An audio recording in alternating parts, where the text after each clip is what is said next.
Boogeyman band coming round the bend. Is Boogeyman band. Is Boogeyman band. Greetings, my fellow Fright Fiends. Thanks so much for stopping by the Horror Zone channel. I hope everyone's doing well. I'm excited for this video to talk about Sinister Halloween Con, Sinister Halloween Con 2025. This is the first time I've been to a Sinister Halloween Con since 2022.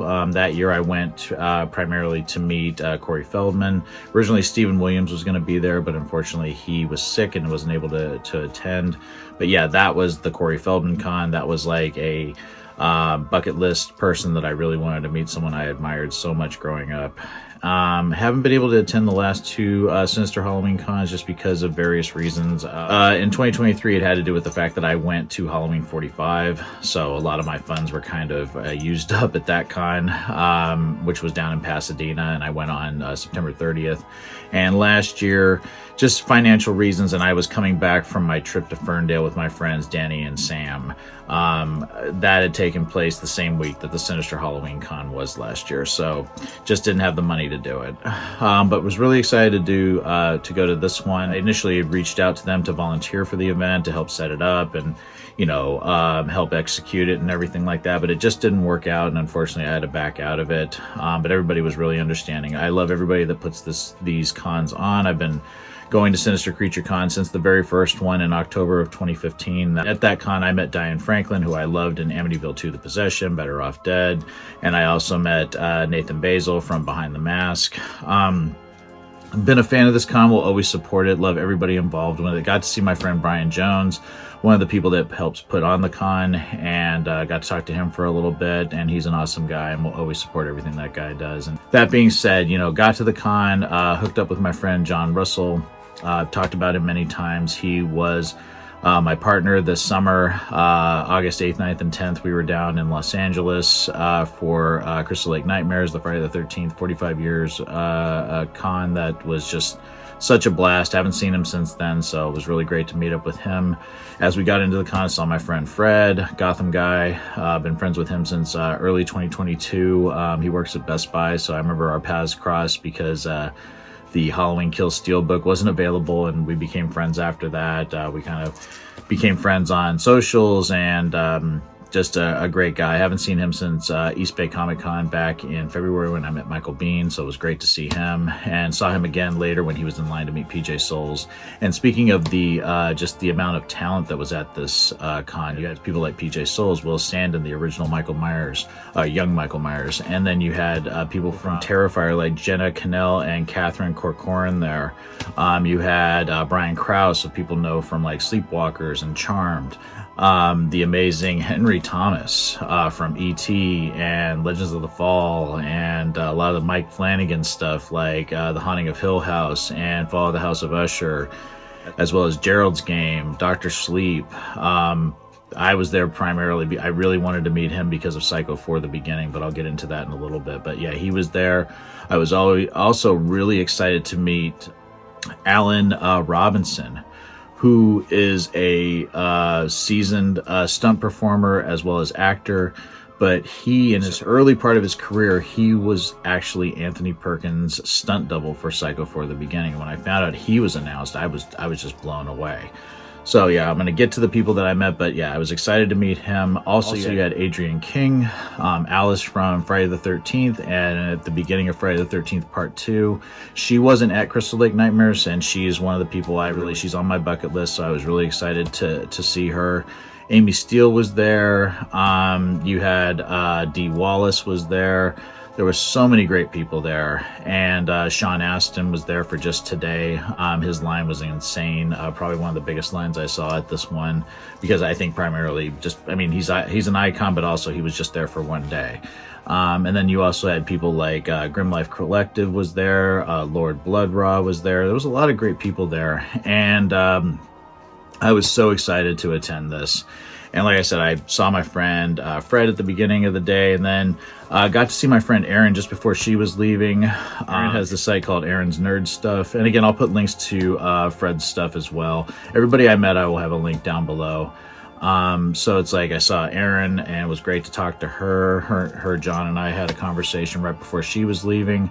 When I got back into the con, and Henry Thomas's line was really short, which surprised me. So that was the first one I got into. And the thing that I wanted Henry Thomas to sign again, just being the massive Psycho franchise fan that I am, is I wanted him to sign my Arrow 4K set. I got this from my father-in-law in Christmas of 2023.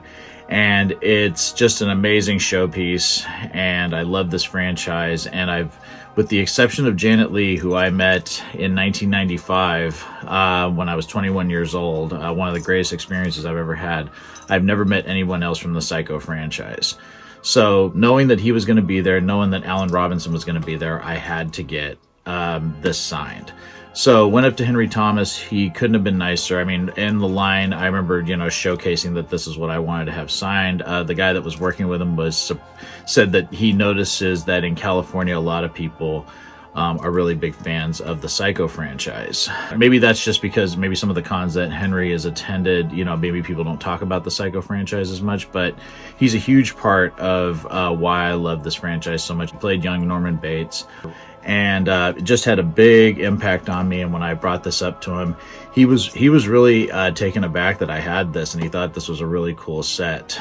And I was talking to him. I said I just was a huge fan of his work, and I talked to him. I just said, I know this was a long time ago, and he goes, yeah, it was a long time ago, but it was a really really something that really impacted him, being part of the the legacy. And I love what he signed on it. We were talking at the time, but he says, Ben, oh no, mother, blood. And it says Henry Thomas, young Norman. So I thought that was absolutely fantastic. And he was telling me that one of the things that the producers of the film were most enamored by with this film was the fact that they recreated the Psycho House and the Bates Motel in Florida, because it was built at Universal Studios Florida, which was just opening in the summer of 1990. And the fact that the house was built to scale, because the house in Hollywood is not that big. You get up to it, it's a very small building. But the one in Florida was built to scale. So he said a lot of the producers were constantly talking about the fact that how impressive it was. Like, how cool is it? The house looks as good as it does, and it's a full-scale house and things like that. I thought that was really funny. And not only talking about Psycho with him, but I also talked about Follow the House of Usher. I love that series too. Dr. Sleep is my favorite thing that Mike Flanagan has done. And I was talking to him about that and how much I love the character of Fred that he played. And he was saying that he did some things with that character that were off script, things that Mike Flanagan had not even planned. And he said he doesn't know how Mike Flanagan really took that. And he said he hasn't been invited back to a Mike Flanagan production since. And I said, oh, I felt bad when he said the character is somebody that starts just such a certain way when the series starts. All the characters in it, of course, all of the Usher characters are well-to-do, but Fred takes a big twist in the miniseries that I really did not see coming, and I just gave him praise for that amazing performance and his amazing performances. I had to tell him, I grew up with him and just was just a big fan of his work, and he couldn't have been a nicer guy. And it was such a real honor meeting him, and just having him sign this, somebody that played Norman Bates, somebody that really meant a lot to me and still means a lot to me, and I'm so grateful that he's still working, and I love everything that he's done. Being able to meet somebody that's a part of this amazing franchise meant more to me than anything.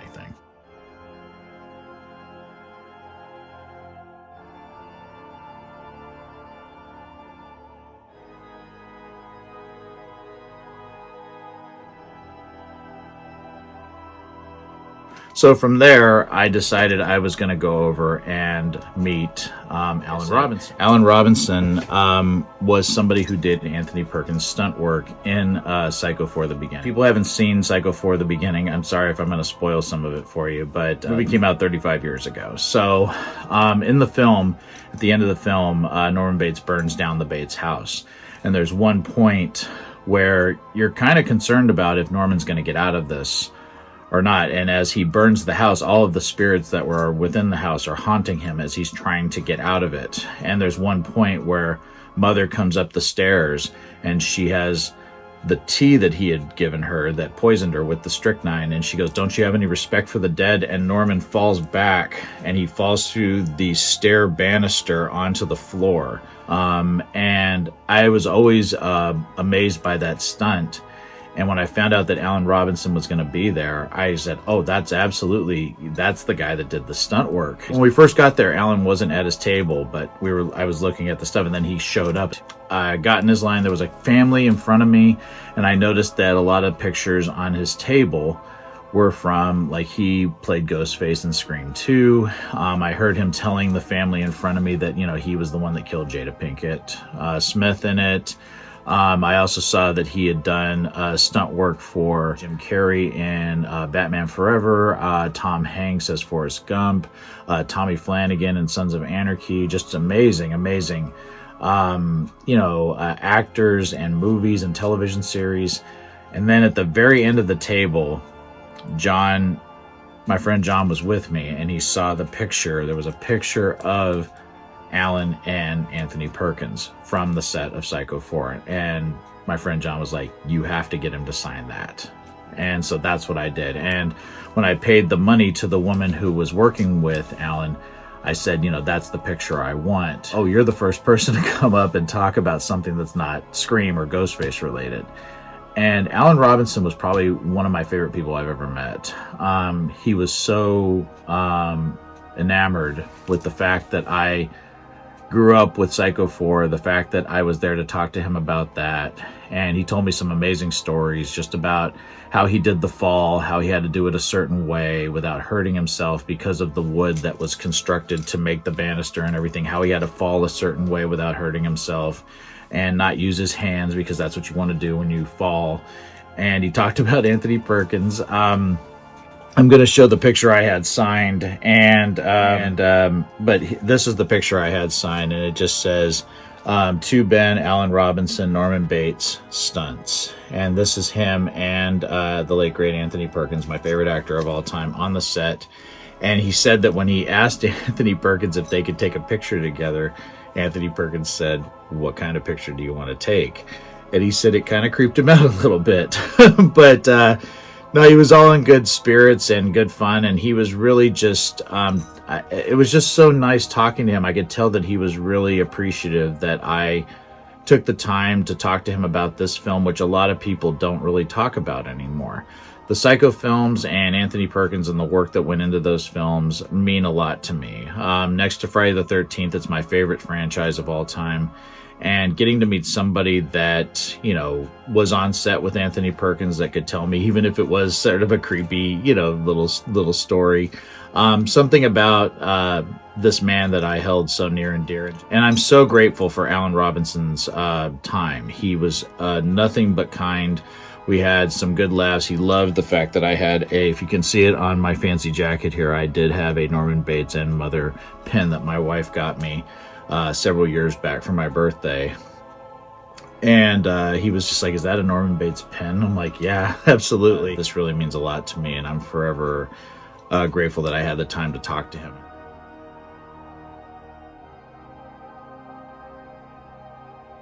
And it was after that that I would run into some more friends. I actually ran into my friend Josh, who does Entertainment Lover 90s. He does reviews, and I met him the same time I met Aaron, which was back in 2023 when Sean Clark was there. And I was also hanging out with my friend Kanan Becker from Ghost Pirate Entertainment. And yeah, I got to talk to him, and he took a picture with me. It was awesome to see him.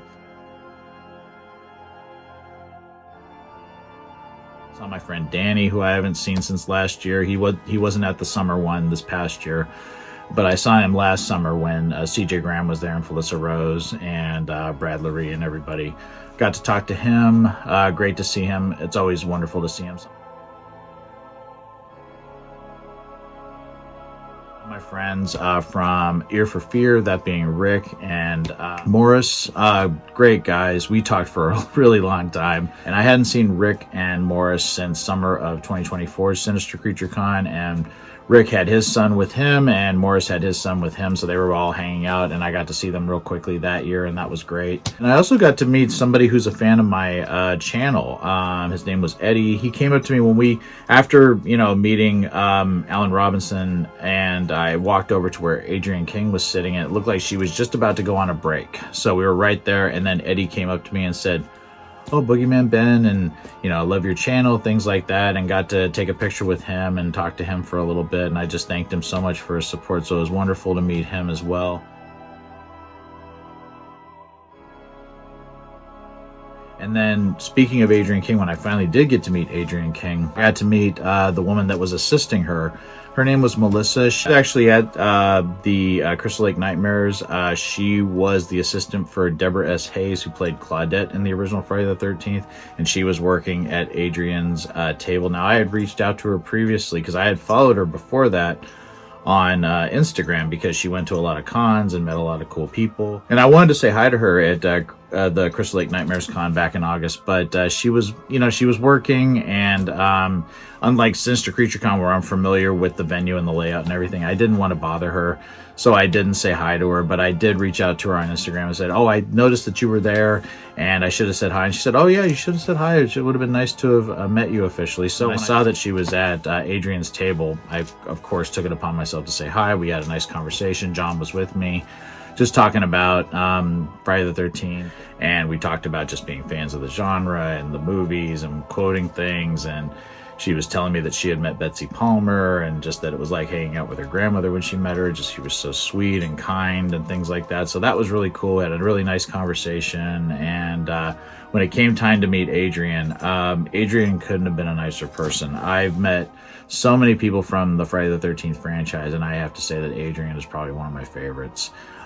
She was so warm and inviting. In fact, when I put this monstrosity down in front of her, she said, "You're the first person to bring the Bible today."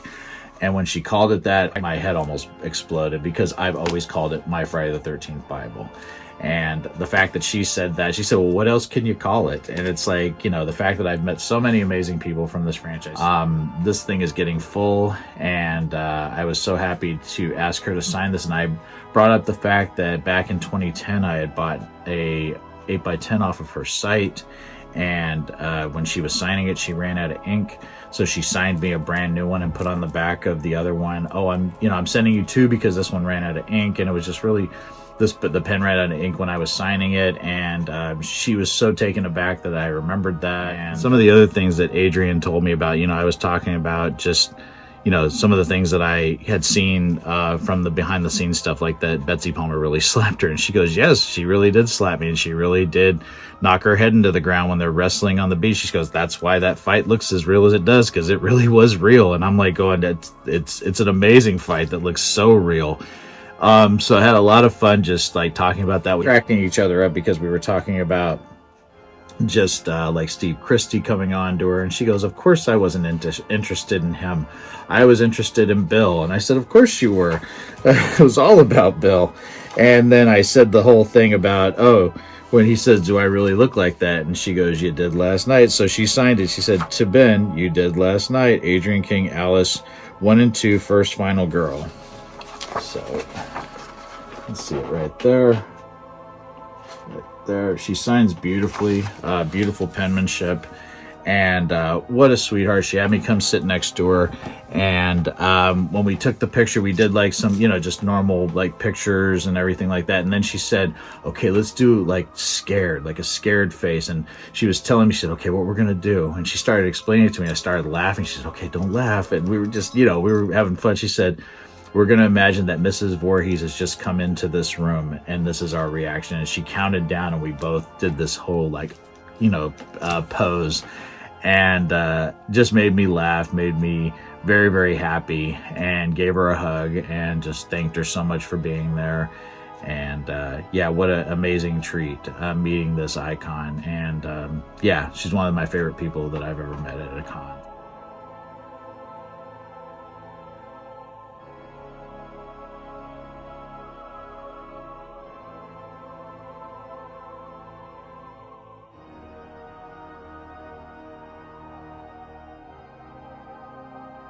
So had a great time. I didn't buy anything. I had a certain budget. I knew who I wanted to meet, and I got to meet 3 amazing people. Being able to tell them that meant more to me than anything. And the fact that I got to hang out with my buddy John, that I got to see some of my friends, meet a new friend, Yeah, it was an amazing day, and can't recommend Sinister Creature Con and Sinister Halloween Con enough. And I also got to wear my brand new Sleepy Hollow shirt that I just got from Fright Regs. Was gonna do a Welcome to Fright Regs shirt to showcase this one, but I just thought I would throw it on with this really fancy jacket that I got a lot of compliments on. Had a great day. Really was a very, very fun day, and I'm so happy that I got to attend, and I can't wait for next year to see who they're going to have at next year's cons. Can't support them enough. Like, again, I'm going to put links down to all the people I've talked about. I'm going to put a link down below to Sinister Creature Con. Everybody support the con, support my friends. Thank you so much for supporting me, and I hope everyone enjoyed this video, and I promise I will talk to you again real soon. Take it easy. Stay scared as always.